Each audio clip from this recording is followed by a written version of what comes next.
नमस्कार बच्चों, Isha classes online education में आपका एक बार फिर से स्वागत है। देखिए बच्चों, हम लोग 12th क्लास के अंदर पीयूष प्रवाह का जो छठा चैप्टर है उसे आरंभ कर चुके हैं। इससे पहले वाले वीडियो के अंदर हम लोगों ने उस पाठ के विषय में विस्तार से चर्चा करी और जो हमारे लोक देवता हैं देव नारायण जी, उनके जीवन परिचय के बारे में बहुत सारी बातें समझी थी। आज के इस वीडियो के अंदर मैं आप लोगों को देव नारायण जी की जितनी भी घटनाएं हैं और जो बातें हैं जो आपके चैप्टर में हैं वो सब चीज़ें मैं आपको बताने वाला हूं। लेकिन आज के इस विषय को शुरू करने से पहले जो हम लोगों ने कल पढ़ा था उसे मैं एक बार थोड़ा सा रिवीजन करवा देता हूं। तो देखिए बच्चों, यहां मैंने सब बातें बताई थी कि राजस्थान का गौरव, ये हमारा छठा नंबर का पाठ है, जीवन चरित्र। इसमें देव नारायण जी, बाबा रामदेव, संत जंबेश्वर और पूज्य गोविंद गिरी, महाराजा सूरजमल, इन महापुरुषों के जीवन चरित्र को हम लोग जानेंगे। देव नारायण जी के बारे में हम लोगों ने ये सारी चीज़ें पढ़ी हैं, सबसे विस्तार से सब चीज़ें सीख ली हैं कि ये जो बगड़ावत नागवंशीय गुर्जर परिवार में इनका जन्म हुआ था। गुर्जर जाति के जो भोपे हैं वो इनके पुजारी होते हैं। इनका जन्म 1243 ईस्वी में हुआ। तिथि कौन सी है? माघ शुक्ल सप्तमी को। पिताजी का नाम क्या है? सवाई भोज है। माता का नाम क्या है? सोडी खटानी या सैडू खटानी के नाम से जाने जाते हैं। इनकी पत्नी का नाम क्या है? People they.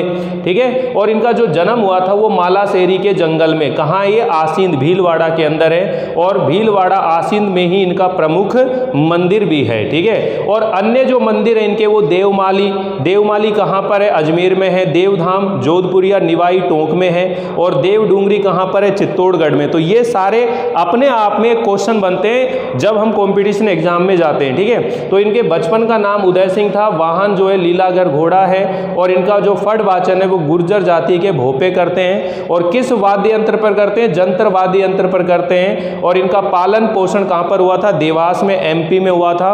और एमपी के अंदर ही उन्होंने शास्त्र और शास्त्र दोनों चीजों का ज्ञान प्राप्त किया था। इनका जो मेला है वर्ष में 2 बार भरता है। भाद्र शुक्ल सप्तमी को तो सवाई भोज का मेला भरता है और माघ शुक्ल सप्तमी को देव नारायण जी का मेला भरता है। इनका महत्व, इनको उन्होंने नीम और जो गोबर है उसे औषधीय महत्व के रूप में उनका उपयोग बताया था। इनकी पूजा जो है नीम के पत्ते से की जाती है। और 2 सितंबर को देव नारायण जी की जयंती मनाई जाती है। और कब से बना रहे हैं? ये 1992 से बना रहे हैं। तो ये सारी जो डिटेल है ये हम लोग पिछले वाले वीडियो के अंदर बहुत शानदार तरीके से देख चुके हैं। अगर आपने वो वीडियो नहीं देखा है तो एक बार वीडियो जरूर देख लीजिए। आज इस वीडियो के अंदर हम लोग आपके चैप्टर का जो सार है उसे संक्षिप्त तरीके से सीखने की कोशिश करेंगे। तो एक बार मैं इसे मिटा देता हूं और फिर हम लोग देव नारायण जी के जो जीवन चरित्र है जो कि आपकी बुक में है वो लाइनें मैं आप लोगों को बताने वाला हूं, उन चीजों को सिखाने वाला हूं। तो आप बहुत ही सरल तरीके से इनकी स्टोरी समझ जाएंगे। अभी मैं एक मैप बनाऊंगा और उस मैप से ये सारी लोकेशन आपको दिखाने वाला हूं जो मैंने अभी आपको ये बताई है, क्योंकि यहाँ सबसे पहले हमारे जो कैरेक्टर हैं वो याद हो जाने चाहिए। तो बच्चों देखिए, अब हम लोग इसके पूरे जीवन परिचय को ढंग से सीखने वाले हैं। तो आप ये सब जान चुके हो, इनके पिताजी का नाम क्या है, माता का नाम क्या है, पत्नी का नाम क्या है। ठीक है। तो अब देखिए, इसको स्टोरी में समझने की कोशिश कीजिएगा। मैं यहाँ पर एक साइड में क्या बना देता हूँ, ये मैप बना देता हूँ। ये हमारे राजस्थान का क्या है? मैप है। यानी कि अपने राजस्थान की जो आकृति है वो विषम कोणीय चतुर्भुजाकार की है। तो विषम कोणीय चतुर्भुजाकार की है। ये ऊपर की जो दिशा होती है उत्तर होती है, नीचे की जो दिशा होती है दक्षिण होती है, ये होता है पूर्व होता है, और इस साइड में क्या होता है? ये पश्चिम होता है। ठीक है। अब यहाँ पर इस राज्य के बारे में बात कर रही है। राजस्थान अपना जो स्टेट है उसका जो नक्शा है ये पतंग के आकार की आकृति है। इसके उत्तर के अंदर कौन सा जो स्टेट है वो है पंजाब। ठीक है। और अगर हम इस साइड में बात करें तो इस साइड में कौन सा है? हरियाणा, HR हो गया। और इधर की साइड अगर बात करें तो यूपी हो गया। और ये जो सारा इलाका है ये कौन सा होता है? ये MP का होता है इधर वाला। और ये जो इधर का एरिया है ये क्या होगा? गुजरात का होगा। किसका होगा? ये गुजरात का होगा। और ये वाला जो बॉर्डर वाला इलाका है इधर क्या लगती है? पाकिस्तान की सीमा लगती है हमारे यहाँ। तो इस तरह से ये ध्यान रखें कि राजस्थान के उत्तर में क्या पड़ रहा है? पंजाब। ठीक है। उत्तर पूर्व में कौन सा दिशा पड़ रही है, हरियाणा पड़ रहा है, और इधर पूर्व दिशा में यूपी है, और पूर्व में और दक्षिण में क्या है, एमपी है, दक्षिण और पश्चिम में क्या है, गुजरात है, और पश्चिम उत्तर, उत्तर पश्चिम में क्या पड़ता है, ये पाकिस्तान पड़ता है। अब यहाँ देखिए कि ये जो बिल्कुल दक्षिण वाला जो इलाका है, आप ये ध्यान रख लीजिए, मैं आपको दो दो जिले जो हैं आपके दिमाग में बिठा देता हूँ, उससे से आप लोग बहुत सारी चीज़ें सीख जाएंगे।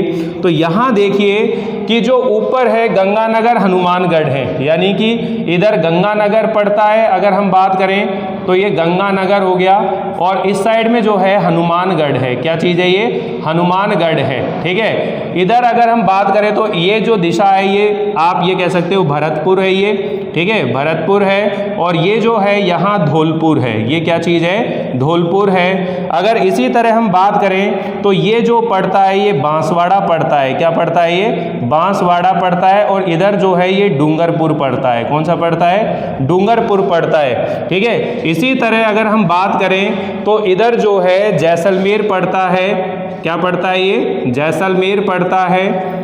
और अगर हम यहाँ बात करें तो ये जो है बाड़मेर पड़ता है, ये कौन सा इलाका पड़ रहा है, ये बाड़मेर पड़ रहा है, ठीक। तो ये इस तरह से आप ध्यान रखिए। तो ये जो नीचे का इलाका है, जैसे बांसवाड़ा के बाद में उदयपुर आता है, इधर चित्तौड़गढ़ आता है, इधर राजसमंद आता है, ये जो पूरा इलाका है ये प्राचीन समय में किस नाम से जाना जाता था, ये प्राचीन समय में जो है मेवाड़ रियासत के नाम से जाना जाता था। किस नाम से जाना जाता है, मेवाड़ रियासत, यानी कि महाराणा प्रताप जो हुए हैं या जो राणा सांगा हुए हैं, वो जो इलाका है ये जो है मेवाड़ रियासत कहलाता था, ठीक है। झुंझुनू, चूरू और सीकर, झुंझुनू, चूरू, सीकर जो है ये वाला जो इलाका है यहाँ वाला, ये क्या कहलाता है, शेखावाटी प्रदेश कहलाता है। क्या कहलाता है ये, शेखावाटी प्रदेश कहलाता है, ठीक है।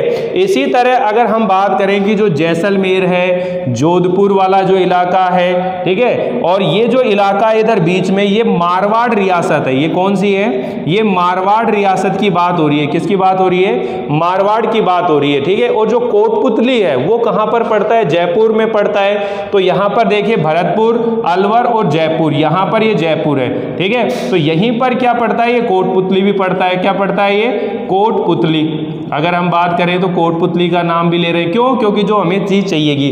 अब देखिए एमपी के अंदर क्या चीज था, देवास, एमपी के अंदर क्या चीज है, देवास।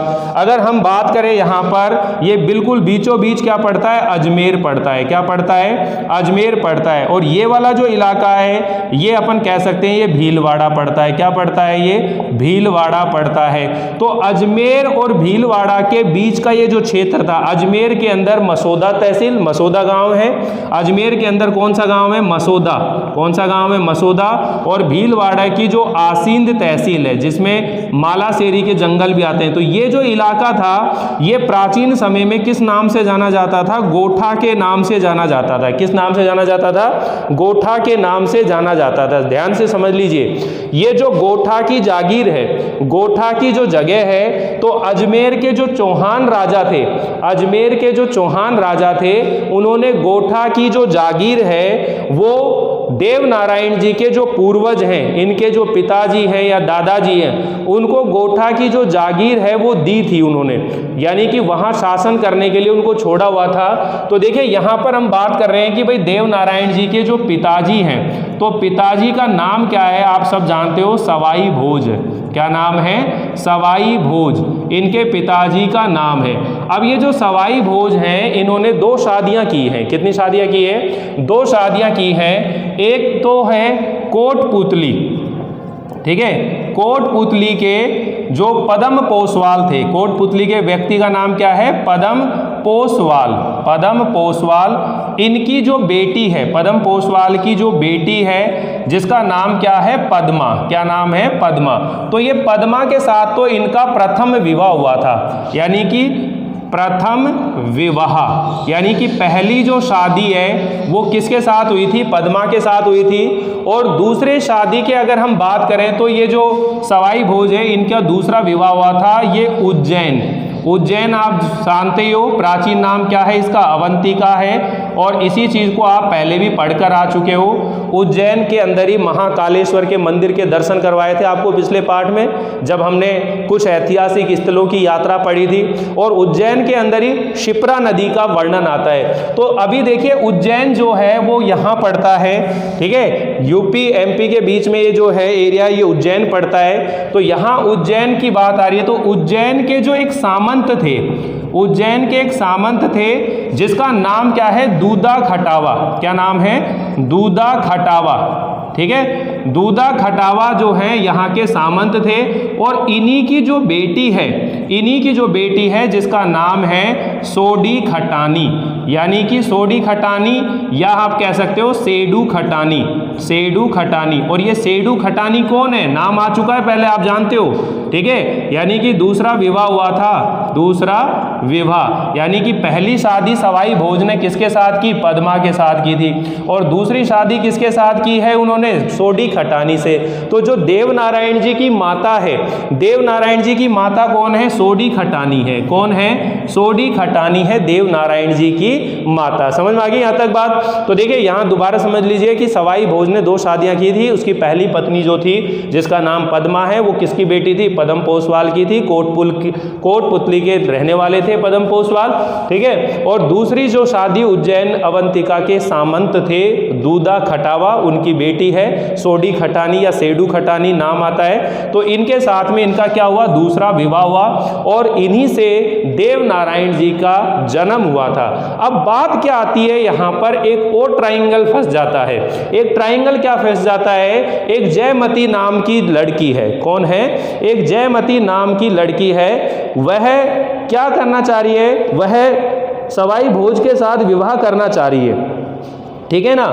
यानी कि अपन ये कह सकते हैं कि जो मारवाड़ है, मारवाड़ के पास में गढ़बुआल, ठीक है, मारवाड़ जो है ये देखो मारवाड़, यहाँ अपन बात कर सकते हैं इसी एरिया के अंदर बात कर दे कि मारवाड़ जो है, मारवाड़ के अंदर एक जगह है जिसका नाम क्या है, गढ़बुआल। क्या नाम है, गढ़बुआल। इस गढ़बुआल के सीमांत, सीमांत का मतलब होता है सीमा के अंत में, सीमांत। यहाँ पर कौन रहते थे, इड़दे सोलंकी, इड़दे सोलंकी जो थे उनका शासन था, ठीक है। तो इड़दे सोलंकी की जो बेटी है, इड़दे सोलंकी की जो बेटी है इसका नाम है जयमती। क्या नाम है, जयमती जो है इसकी बेटी का नाम है। और ये जो जयमती है ये देव नारायण जी से बहुत ज़्यादा प्रभावित थी और उनके साथ विवाह करना चाहती थी।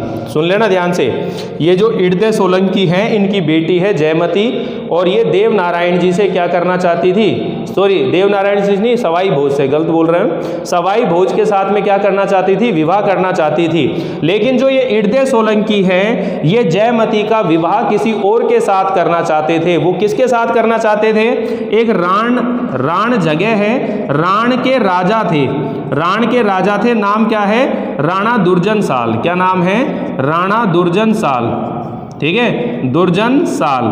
राणा दुर्जन साल के साथ में ये जो इड़दे सोलंकी है जयमती का विवाह करना चाहते थे। लेकिन जयमती किससे प्रेम कर रही है, सवाई भोज से, और उससे शादी करना चाहती है। इस वजह से राणा दुर्जन साल और सवाई भोज के बीच में क्या हो जाता है, युद्ध हो जाता है। समझ लीजिए ध्यान से, यहीं से आपका पाठ शुरू हो रहा है कि सवाई भोज और राणा दुर्जन साल के बीच में क्या हो जाता है, युद्ध हो जाता है। और राणा दुर्जन साल जो है वह सवाई भोज और उसके भाई बंधुओं को मतलब मार देता है। कुल मिलाकर सवाई भोज का पूरा वंश जो है समाप्त हो जाता है। लेकिन उसी दौरान जो सोडी खटानी है वो कहाँ पर थी, वो मालासेरी के जंगलों में थी, वो मालासेरी के जंगलों में थी, ठीक है ना।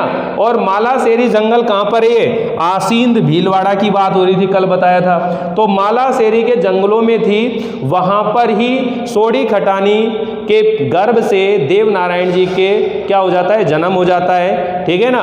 अब क्या होता है, जैसी उसे खबर लगती है कि राणा दुर्जन साल जो है यहाँ गोठा में अत्याचार कर रहा है और यहाँ सभी को मारना चाह रहा है, तो वो वहीं से क्या करती है, सोडी खटानी अपने, देखो भीलवाड़ा यहाँ है ना, तो ये देवासरा, यानी कि आसींद से ये कहाँ पर आ जाती है, देवास में आ जाती है, एमपी में आ जाती है, ठीक है। और यहीं पर ये पालन पोषण होता है देव नारायण जी का। स्टोरी समझ बैठ रही है कि जो सोढ़ी खटानी है वो राणा दुर्जन साल के अत्याचारों से बचाकर अपने बेटे देव नारायण को कहाँ लेकर आ जाती है? देवास में लेकर आ जाती है और देवास में ही उसका पालन पोषण किया जाता है। देवास में क्या किया जाता है? उसका पालन पोषण किया जाता है और वहीं पर शिप्रा नदी के किनारे एक सिद्ध वट वृक्ष के नीचे जो देव नारायण जी हैं वो घोर तपस्या करते हैं, साधना करते हैं और वहीं से वो आयुर्वेद का ज्ञान प्राप्त करते हैं और शस्त्र चलाना सीखते हैं। समझ में आ गया? तो देखिए जन्म कहाँ पर हुआ, मैंने आपको बताया देव नारायण जी का जन्म कहाँ पर हुआ? मालासेरी की डूंगरी आसींद भीलवाड़ा में। लेकिन जो पालन पोषण है वो कहाँ पर हुआ? देवास में हुआ। वो कहाँ पर हुआ है पालन पोषण? देवास में हुआ है, एमपी के अंदर। ये बात आपको बता दी है, एमपी में है, मध्य प्रदेश में है देवास। और वहीं पर शिप्रा नदी यानी कि उज्जैन के अंदर शिप्रा नदी के पास में सिद्ध वट वृक्ष है और वहीं पर उन्होंने आयुर्वेद का ज्ञान प्राप्त करा और शस्त्र संचालन करना सीखा। जब वो बड़े हो गए तो इन बगड़ावतों का एक अनन्य मित्र था। अनन्य मित्र मतलब परम मित्र। बगड़ावतों का अनन्य मित्र था। बगड़ावतों का अनन्य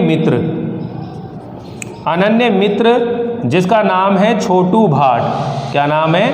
छोटू भाट। ठीक है, वो इसी दिन की प्रतीक्षा में था कि देव नारायण जी कब बड़े हों और उन्हें वापस से कहाँ लाया जाए? गोठा लाया जाए और गोठा में लाकर राणा दुर्जन साल के अत्याचारों से प्रजा को क्या करवाया जाए? मुक्त करवाया जाए। ठीक है ना? तो कहने का मतलब ये है कि ये जो राणा दुर्जन साल है ये भिनाय अजमेर के शासक थे। आप ये समझिए कि जो राणा दुर्जन साल है ये भिनाय अजमेर के शासक थे। कब? जब देव नारायण जी बड़े हो गए थे। ठीक है, तो उन्हें लेने के लिए कौन गया है देवास? छोटू भाट गया है। लेने के लिए कौन गया है? छोटू भाट गया है। जब छोटू भाट देव नारायण जी को लेकर और वापस कहाँ आ रहा होता है? गोठा की ओर आ रहा होता है। कहाँ पर आ रहा होता है वो? गोठा की ओर आ रहा होता है। तो रास्ते में एक जगह पड़ती है धार। रास्ते में एक जगह पड़ती है धार।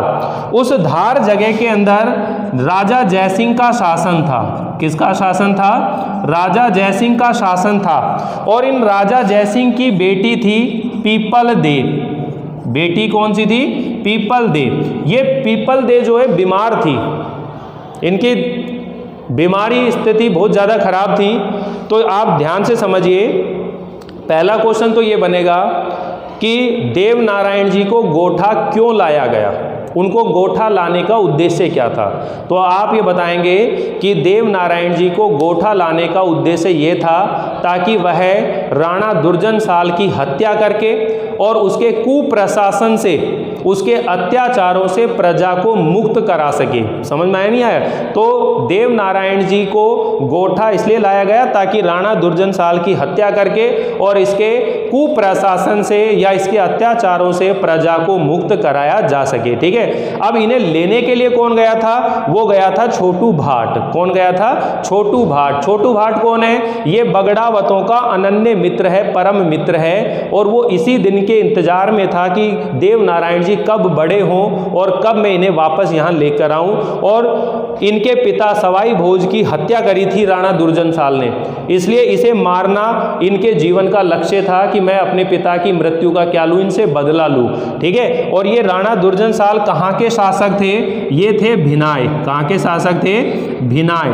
ठीक है, और भिनाय कहाँ पर पड़ता है? अजमेर में पड़ता है। कहाँ पर पड़ता है? अजमेर में पड़ता है। तो ये भिनाय अजमेर के क्या थे? शासक थे राणा दुर्जन साल।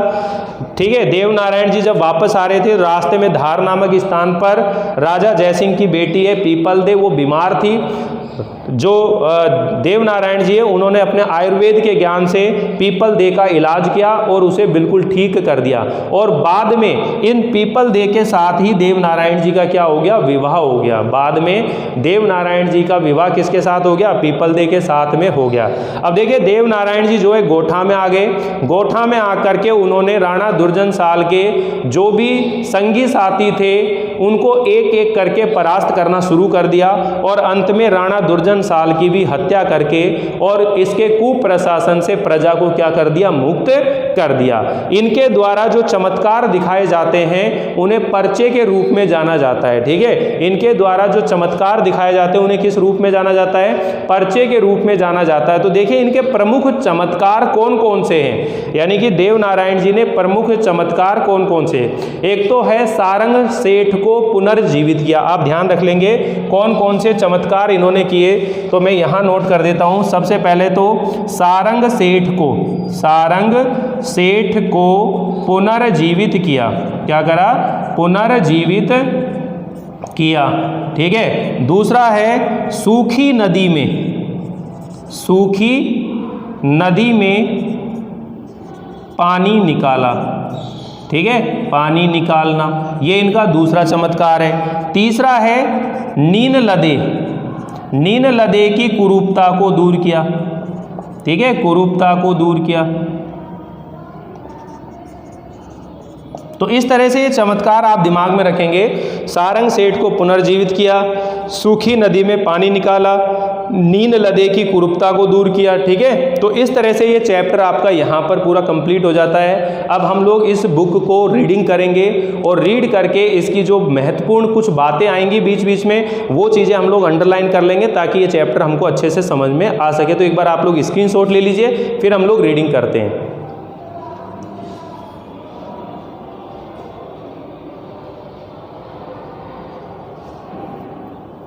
हाँ तो बच्चों देखिए ये 6 नंबर का चैप्टर है राजस्थान के गौरव जीवन चरित्र। इसे आप निकाल लीजिए, अपनी बुक निकाल लीजिए। अब मैं रीड कर रहा हूँ और मुझे पूरी विश्वास है आप लोगों के ऊपर कि आप लोगों को ये चैप्टर बहुत अच्छे से समझ में आ गया होगा। ठीक है, तो देखिए प्रस्तुत अध्याय में राजस्थान के महान जीवन चरित्रों का संक्षिप्त परिचय दिया गया है। ये मैंने आपको पहले ही बता दी कि राजस्थान के जितने भी महान चरित्र हैं, जीवन चरित्र हैं, उनका संक्षिप्त में परिचय दिया गया है, जिन्होंने अपने व्यक्तित्व एवं कृतित्व से समाज को नई दिशा दी। देव नारायण जी, बाबा रामदेव, संत जम्बेश्वर, पूज्य गोविंद गुरु, महाराज सूरजमल के जीवन चरित्र जो हैं सदा से प्रेरणा स्रोत रहे हैं। इन्हें जनमानस में अपार श्रद्धा प्राप्त है। सामाजिक समरसता की स्थापना, राष्ट्रीय स्वाधीनता, पर्यावरण संरक्षण एवं सामाजिक सुधार के क्षेत्र में इन्होंने अपना जीवन समर्पित किया। अतः इनके द्वारा दिए गए संदेश हमारे लिए बहुत ज़्यादा अनुकरणीय हैं, बहुत ज़्यादा उनका अनुसरण करने योग्य हैं। राजस्थान रणबांकुरों की धरती है। रणबांकुर मतलब युद्ध में अपनी वीरता दिखाने वाले वीर योद्धाओं की जन्मभूमि है। एक से बढ़कर एक साहसी और तेजस्वी योद्धाओं ने इस धरती पर जन्म लिया है। रणभूमि में जिनके रौद्र रूप को देखकर शत्रुओं में भय व्याप्त हो जाता था, ऐसे एक दो नहीं अनेक पराक्रमियों को इस वीर प्रसूता भूमि ने अपनी गोद में पाला है।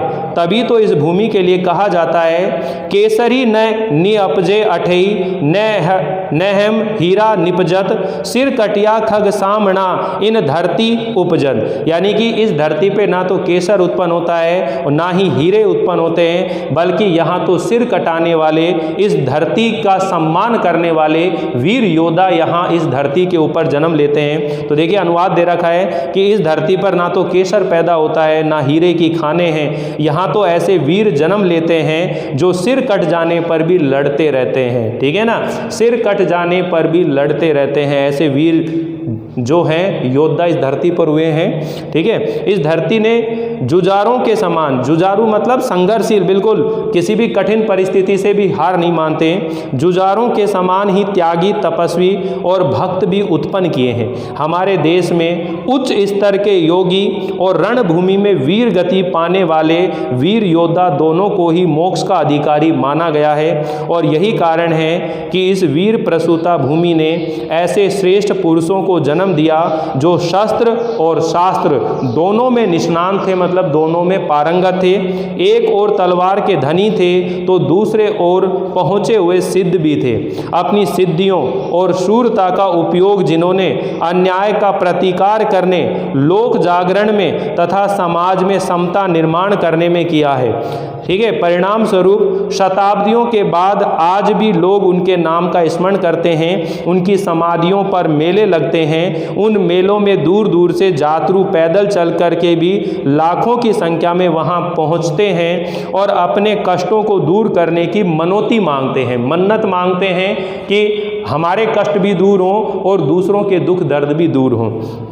ऐसे सभी यात्रुओं की सेवा में भंडारों का आयोजन कर सामान्य जन भी पलक पावड़े बिछाए तैयार रहता है। उनके थके मांदे, थके कमजोर लहू लुहान पैरों को गर्म पानी से धोते हैं, उनकी मालिश करते हैं, उनके लिए गर्मा गर्म चाय, अल्प आहार व भोजन की निःशुल्क व्यवस्था करने में बड़े धनिक और सामान्य जन अपने को धन्य मानते हैं। समाज बांधवों के, यानी कि समाज में रहने वाले अपने जो बंधु, भाई बंधु हैं, उनके कष्टों को दूर करने में वो लोग अपना सौभाग्य समझते हैं। ये हमारे अहोभाग्य है कि ये हमें सेवा का अवसर दे रहे हैं। ऐसी श्रेष्ठ मानसिकता में, सेवा कार्य में रत, सेवारू, सेवा करने में लीन लोगों को जब लगता है कि ये हमें सेवा का अवसर दिए बिना ही आगे बढ़ना चाहते हैं, तो उनको रोकने का आग्रह देखते ही बनता है। ठीक है, कोई हाथ जोड़कर विनती कर रहा है, कोई सड़क पर लेटकर ये कहते हुए भी सुनाई देता है कि आपको जाना है तो हमें रोंद कर ही जा सकते हैं, अन्यथा हमें सेवा का लाभ तो देना ही पड़ेगा। ऐसे अविस्मरणीय दृश्य हर वर्ष इन दूर दूर से पैदल चलकर आने वाले यात्रुओं को उनके मार्ग में स्थान स्थान पर दिखाई देते हैं। ये सब उन श्रेष्ठ पुरुषों के त्याग व तपस्या का ही फल है जो आज भी दृष्टिगोचर हो रहा है। हम ऐसे ही नर पुंगुओं के कृतित्व से अपना जीवन प्रकाश में बनाएं, समाज में समरसता का संचार करें और लोक सेवा में लगकर अपना जीवन धन्य कर लें। तो देखिए, यहाँ देव नारायण जी के बारे में हम लोग चर्चा करने वाले हैं। मैंने पूरी बात आपको डिटेल में ढंग से समझा दी है, बस अब तो केवल रीडिंग करनी है। इसमें कोई ऐसी बात नहीं है जो आपको समझ में नहीं आएगी। देखिए, देव नारायण जी बगड़ावत कुल के थे और बगड़ावत नागवंशीय गुर्जर थे, समझ में आ ही गया। इसलिए सारा जो गुर्जर समाज है वो देव नारायण जी को विष्णु जी का अवतार मानता है। आपने राज्य क्रांति करके अपने समय के जो अत्याचारी शासन थे राणा दुर्जनसाल, उसका अंत किया था। आपके जन्म समय के संबंध में काफ़ी मतभेद है, यानी कि इनके जन्म के लेकर के मतभेद है। फिर भी लोक मान्यताओं, प्रमाणों और तत्कालीन राज्य वंशों से सामंजस्य बिठाने पर आपका जन्म युगाब्द 4142 विक्रम संमत 1097 की माघ शुक्ल सप्तमी भानु सप्तमी को हुआ माना जाता है। चौहान राज ने, यानी कि चौहान के राजाओं ने, अजमेर के जो चौहान राजा थे उन्होंने बगड़ावतों को गोठा की जागीर दे दी थी और यह जागीर वर्तमान भीलवाड़ जिले के आसींद से अजमेर जिले के मसौदा तक का खारी नदी, वहाँ खारी नदी बहती है, उसके आसपास का क्षेत्र माना जाता है। राणा दुर्जनसाल के अत्याचारों से बालक देव नारायण को बचाने के लिए माता सोडी खटानी जो है इन्हें अपने पीहर देवास ले गई। अब देवास में ही क्या होने लगा, उसका पालन पोषण होने लगा। बचपन में ही घुड़सवारी और शस्त्र संचालन सीखा, साथ ही साथ शिप्रा नदी के किनारे सिद्ध वट वृक्ष में साधना भी करने लगा। सिद्ध वट के योग्य गुरुओं ने उन्हें आयुर्वेद के साथ तंत्र विद्या भी सिखाई और देखते ही देखते देव नारायण जी एक कुशल योद्धा के साथ साथ आयुर्वेद और तंत्र शास्त्र के भी पंडित हो गए। अब उन्होंने अन्याय और अत्याचार को समाप्त करके धर्म की स्थापना का अपना जीवन लक्ष्य समझ में आ गया था। बगड़ावतों का एक अनन्य मित्र था जिसका नाम है छोटू भाट, वो इसी दिन की प्रतीक्षा कर रहा था। वह इन्हें गोठा ले चलने हेतु कहाँ हो गया, देवास पहुँच गया। छोटू भाट, माता सोडी खटानी तथा कुछ अंगरक्षकों के साथ ये देवास से चल पड़े। बीच में धार नामक स्थान पर महाकाली की आराधना के समय राजा जयसिंह की बीमार बेटी पीपल दे को अपने आयुर्वेद के ज्ञान से उनको क्या कर दिया, भला चंगा कर दिया और वहीं पर पीपल दे से उनका विवाह हो गया। अपने आयुर्वेद के ज्ञान और सिद्धियों से लोगों के कष्टों को दूर करने लगे, जिससे उनका जो यश है वो चारों ओर फैलने लगा। अब देव नारायण लोगों के कष्ट हरने वाले साक्षात भगवान ही बन गए। नील नदी की कुरूपता को दूर करना, सारंग सेठ को पुनर्जीवित करना, सूखी नदी में पानी निकालना, ये इनके प्रमुख चमत्कार माने जाते हैं। इनके गोठा पहुंचते ही सभी इनसे आ मिले। गोठा में अमन चैन कायम करके जनता को ढांढस बंधाया, किंतु उनके पूरे राज्य और पड़ोस के राज्य में राणा के अत्याचार उसी तरह चल रहे थे। उनके कुशासन को समाप्त करने के लिए दुर्जन साल के जो साथी थे उनको एक एक कर परास्त किया और राज्य क्रांति कर सुशासन स्थापित किया। दूसरी इनकी महत्वपूर्ण देन यह भी है कि इन्होंने औषधि के रूप में गोबर और नीम का महत्व स्पष्ट किया। तुलसी की भांति नीम व गोबर को प्रतिदिन के व्यवहार में लाने का सफल प्रयास आपने किया और इसी कारण आज भी इनकी पूजा नीम की पत्तियों से होती है। तो ठीक है, ये चैप्टर जो है बच्चों यहीं समाप्त हो रहा है। आप लोगों को ये चैप्टर बहुत अच्छे से समझ में आ गया होगा। अगर आप लोगों को चैप्टर अच्छा लगा हो तो लाइक करें, शेयर करें और सब्सक्राइब करना बिल्कुल ना भूलें। तो मिलते हैं अगली बार अगले लोक देवता को लेकर। तब तक के लिए थैंक यू, बाय।